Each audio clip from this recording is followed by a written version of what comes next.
અરવલ્લીના બિલોડામાં વિશ્વ આદિવાસી દિવસની ઉજવણી કરવામાં આવી હતી। આ પ્રસંગે શહેરમાં આવેલી ભગવાન બિરસા મુંડાની પ્રતિમાને પુષ્પાંજલિ અર્પણ કરાઈ હતી। કાર્યક્રમમાં આદિવાસી આગેવાનોએ મોટી સંખ્યામાં ઉપસ્થિત રહીને ઉજવણી કરી હતી।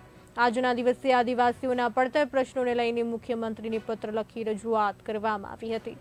અરવલ્લી જિલ્લા પંચાયતના પૂર્વ પ્રમુખે મુખ્યમંત્રીને પત્ર લખી રજૂઆત કરી હતી। ત્યારે આ રજૂઆત કરી આદિવાસી સમાજના પડતર પ્રશ્નોને વાચા આપવા માંગ કરવામાં આવી હતી। સાથે સરકાર આદિવાસી સમાજ સાથે ઓરમાયું વર્તન કરતી હોવાનો આક્ષેપ કરાયો હતો। ત્યારે પડતર માંગો નહીં સંતોષાય તો ગાંધી ચિંધ્યા માર્ગે ગાંધીનગરમાં આંદોલનની ચીમકી ઉચ્ચારી હતી।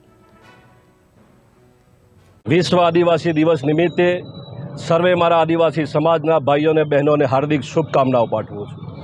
પણ સાથે સાથે ગુજરાતની સરકાર પણ આદિવાસી દિવસ મનાવે છે, એ ગર્વની બાબત છે। પણ વર્ષોથી અમારા વણ ઉકેલ્યા પ્રશ્નો આદિવાસી સમાજના, જેવા કે ખોટા આદિવાસી પ્રમાણપત્રો રદ કરવા, જંગલની જમીનો આપવી, કુંડોલ મસોતાપાલ નાની જાજરી જેવા ખાણ અને ખનિજ પ્રોજેક્ટના યાદ રદ કરવા, વિશ્વ આદિવાસી દિવસે રજા જાહેર કરવી, આદિજાતિ વિસ્તારની અંદર નાના મોટા ઉદ્યોગો સ્થાપવામાં નથી આવતા અને વિદ્યાર્થી યુવાનો બેરોજગાર થઈ ગયા છે। એ યુવાનોને રોજગારી નથી આપવામાં આવતી, બેકલોગની જગ્યાઓ ભરવામાં નથી આવતી। ગુજરાત સરકાર આદિવાસીઓના સર્વાંગી વિકાસની વાત કરે છે, પણ આદિવાસીઓનો સર્વાંગી વિકાસ ક્યાંય દેખાતો નથી।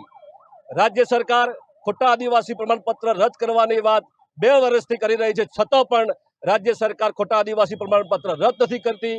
જો સરકાર અમારા ખોટા આદિવાસી પ્રમાણપત્રો રદ નહીં કરે, અમારી વિવિધ માગણીઓ પૂરી નહીં કરે, તો 13 સપ્ટેમ્બર આદિવાસી અધિકાર દિને ગાંધીનગર ખાતે ગાંધી ચિંધ્યા માર્ગે આંદોલન કરીશું અને જરૂર પડે તો શહીદ ભગતસિંહના માર્ગે, બિરસા મુંડાના માર્ગે જતા પણ ખચકાઈશું નહીં। માટે રાજ્ય સરકારને વિનંતી કરું છું કે સમગ્ર આદિવાસી વિસ્તારની માગણીઓ પૂરી કરવામાં આવે એવું સમગ્ર આદિવાસી સમાજના વિવિધ સંગઠનો અને આગેવાનો કરી રહ્યા છે।